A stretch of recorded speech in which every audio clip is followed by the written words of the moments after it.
Hello everyone, welcome to back my channel. आज हम लोग देखने वाले हैं जेएसएससी पीजीटी का जो फर्स्ट पेपर का जो एग्ज़ाम हुआ है उसका प्रीवियस ईयर क्वेश्चन पेपर, जिसे कि आप यहाँ पे देख पा रहे हैं। ये एग्ज़ाम ऑनलाइन हुआ था, पीजीटी टीसी 2017। ठीक है। और यह एग्ज़ाम जो आप देख रहे हैं यहाँ पे सब्जेक्ट जो है ये general knowledge and Hindi language, ये पेपर 1 में यही सब्जेक्ट होता है। ठीक है। और 21/3/2018 को यह एग्ज़ाम हुआ है और किस सेंटर में हुआ, जैसे कि आप देख पा रहे हैं ION डिजिटल जोन IDG है ना, टुप्पूदाना में एग्ज़ाम हुआ था।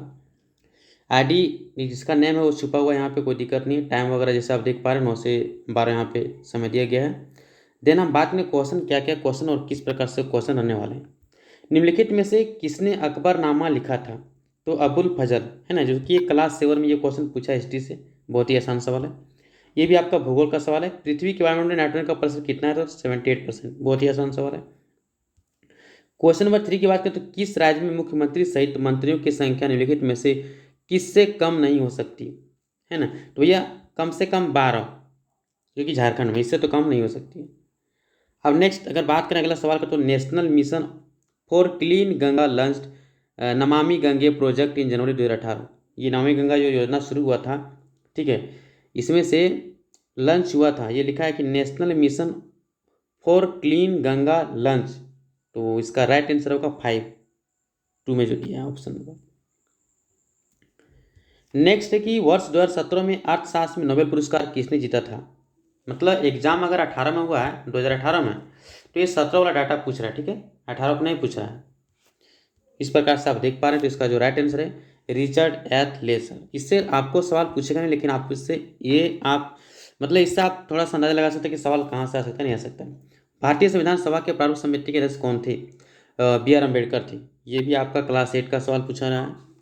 नेक्स्ट है कि भारतीय संविधान के अनुसार उस राज्य में मध्यवर्ती स्तर पर पंचायत का गठन नहीं किया जा सकता जिसकी जनसंख्या किससे अधिक नहीं हो। कहने का मतलब वह कौन सा राज्य है या किस राज्य में संविधान के अनुसार से पंचायत का गठन नहीं किया जा सकता जिसकी संख्या इससे अधिक ना हो। तो 20 लाख से अगर अधिक नहीं है तो वहाँ पे पंचायत का गठन नहीं किया जाएगा। ठीक है। निम्नलिखित में से वियतनाम की राजधानी कौन सी है? तो यह हनोई।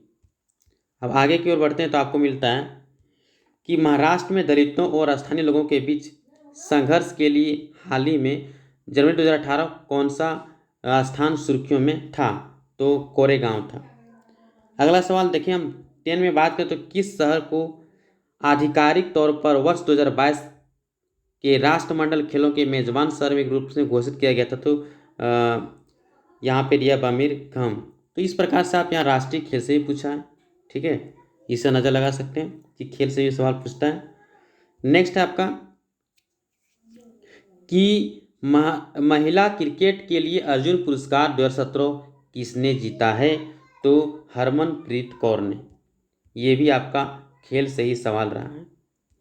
नेक्स्ट सवाल आगे अगर बढ़ते हैं तो हमें मिलेगा संयुक्त राष्ट्र के खाद्य और कृषि संगठन के अनुसार भारत गन्ने का विश्व में उत्पादक स्थान है तो दूसरा सबसे बड़ा उत्पादक स्थान है। इसका इंग्लिश हिंदी नहीं हो पाया, ट्रांसलेट नहीं हो पाया, इंग्लिश ही रह गया। What is the currency of Sweden? Sweden का करेंसी क्या है ना? क्रोना। नेक्स्ट है आपका गौतम बुद्ध का जन्म स्थान निम्नलिखित में से कहाँ है? तो लुम्बिनी। ये भी बहुत ही आसान सवाल था आप लोग के लिए। सर्वश्रेष्ठ पुरुष कहता है पार्श्व गायिका का राष्ट्रीय पुरस्कार 2017 किसने जीता था? मतलब गायक से ही पूछा है, सुंदर अय्यर। नेक्स्ट है कि पृथ्वी को निम्नलिखित में से कौन में से और क्या कहा जाता है? इसको नीला ग्रह कहा जाता है। बहुत ही आसान सवाल है, ये भी 6 क्लास का क्वेश्चन है। गर्मियों के मौसम में के महीनों में उत्तर भारतीय मैदानों के क्षेत्रों में चलने वाली गर्म और धूल भरी हवा को क्या कहा जाता है? तो लू कहा जाता है। नेक्स्ट आगे बढ़ते हैं तो मिल रहा है कि जनवरी 2018 का में विश्व का सबसे बड़ा हिम और बर्फ उत्सव कहाँ पर आयोजित हुआ था? तो चीन में। अगले सवाल की ओर आगे बढ़ेंगे तो हमें मिलता है आंध्र प्रदेश की अर्थव्यवस्था का कुल उत्पादन में अप्रधान क्षेत्र का योगदान। ठीक है। नेक्स्ट है 50% से अधिक है। इस अर्थव्यवस्था को निम्नलिखित में से किस रूप में वर्णित किया जा सकता है? तो इसको औद्योगिक अर्थव्यवस्था के क्षेत्र में और मतलब कर सकते हैं। नेक्स्ट है कि पंडित बरजू महाराज निम्नलिखित में से किस नृत्य शैली से संबंधित रखते हैं? कथक से। बरजू महाराज। कौन से भौतिक विज्ञानी ने उप परमाणु कण न्यूट्रॉन की खोज की थी? बहुत ही आसान सवाल है, जेम्स चैडविक ने। मानव शरीर में सबसे बड़ी जो धमनी का नाम क्या है? महाधमनी है। नेक्स्ट है कि myopia and hypermetropia are the name of disease related. आँख से बीमारी से संबंधित एक बीमारी का नाम है। अगले सवाल के आगे पढ़ेंगे तो मिलेगा द नंबर ऑफ विच सब atomic particle of different in the isotopes of the element. So neutrons होता है। साइंस का सवाल है the unit of meaning frequency of A wave. Wave का क्या होता है? हर्ट्ज में मापा जाता है। विच सेल है ना organelle help in synthesis of proteins. तो राइबोसोम। नेक्स्ट है कि यदि एक गतिशील वस्तु का वेग 2 गुना हो जाता है तो गतिज कैसी होगी? तो ये भी 4 गुनी हो जाएगी। हाफ mv/s का सूत्र से बनता है। निम्नलिखित में से किस तत्व में 8 परमाणु वाले मुकुट आकार के अणु होते हैं? सल्फर।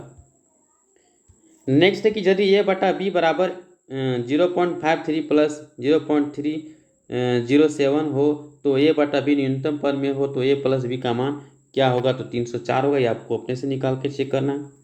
यहाँ जैसे कि वृत्त से सवाल कुछ पूछा है मैथ में आपको पूछा गया है।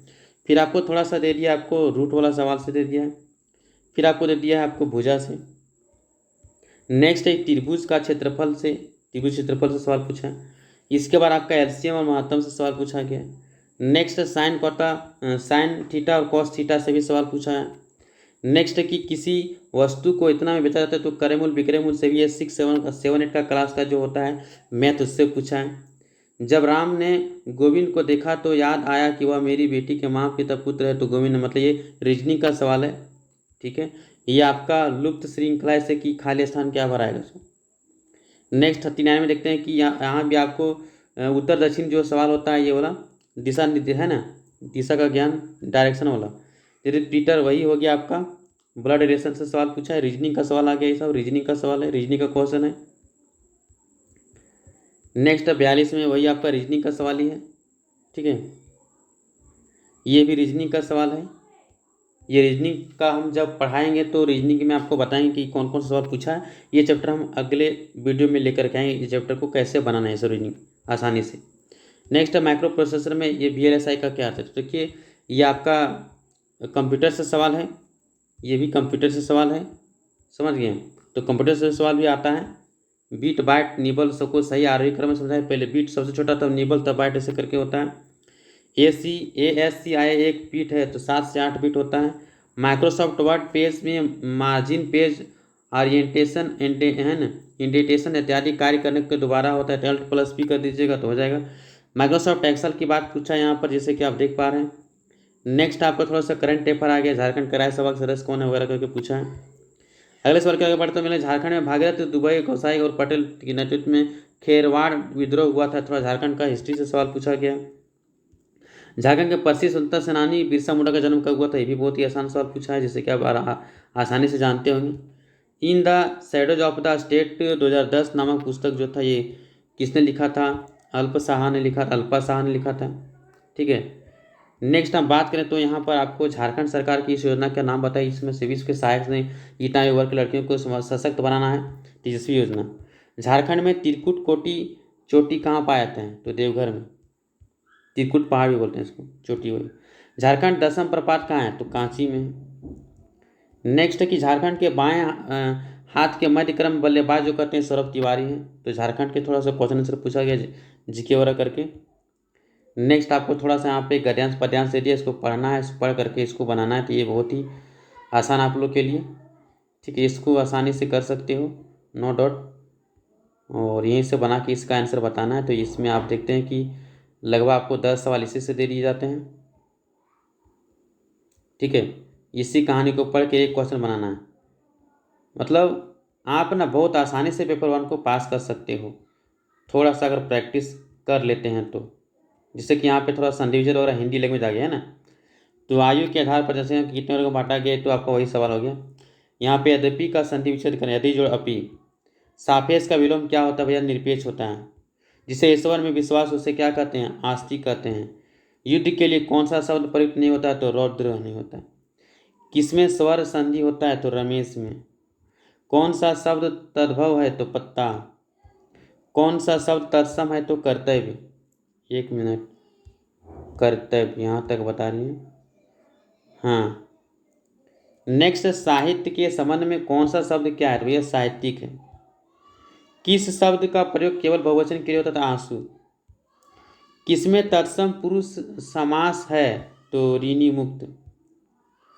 आंखें बिछाना मुहावरे का अर्थ क्या है, प्रेम से स्वागत करना। सोने पे सुहागा मतलब गुण के साथ और कोई विशेषता, तो सोने पे सुहागा का मतलब होता है कि गुण के साथ कोई और विशेषता है, खासियत है। प्रतिदिन कौन सा समास है भैया, अव्ययी भाव समास है।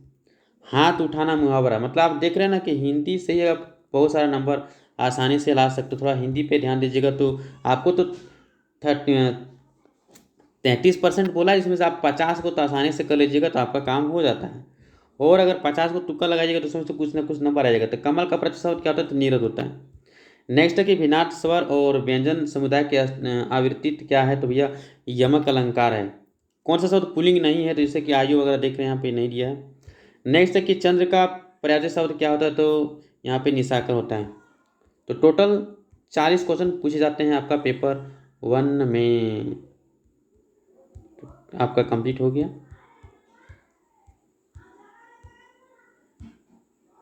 10 और होना चाहिए था, कट गया होगा, चलिए कोई दिक्कत नहीं। मतलब इससे आप अनुमान लगा लीजिए कि भैया मतलब क्वेश्चन किस टाइप का पूछा जाता है, किस टाइप का है या नहीं है, ठीक है।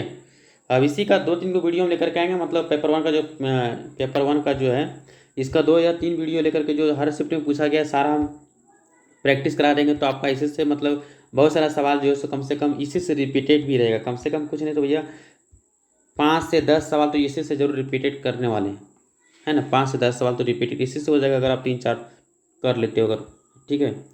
तो अगर यह वीडियो आपको अच्छा लगा हो तो आप इस चैनल को सब्सक्राइब करें और लाइक करें और कमेंट करके हमें ज़रूर बताएं कि अगला वीडियो आपको बनाना चाहिए। अगला वीडियो हम बनाएं या ना बनाएं इस पर भी आप कमेंट करके हमें ज़रूर बता दें कि हाँ सर इसका अगला वीडियो भी लेकर के आइए, तो हम जरूर लेकर के आएंगे। और अगर आप हमारे चैनल पर नहीं हो तो आप अपने दोस्तों को अधिक शेयर कीजिए और अपना सब्सक्राइब करके बेल आइकन जरूर दबा दें। आपको जो भी नोटिफिकेशन होगा आपको अपलोड कर दिया जाएगा, ठीक है। मतलब झारखंड के टीचर से रिलेटेड जो भी न्यूज़ वगैरह होगा, जो भी मतलब प्रीवियस ईयर क्वेश्चन पेपर होगा, जो बुक होगा, आप जो भी पूछिएगा उसके बारे में बताया जाएगा। इतना तो हम हेल्प जरूर कर सकते हैं आप लोग के लिए। तो मिलते हैं नेक्स्ट वीडियो, तब तक के लिए धन्यवाद।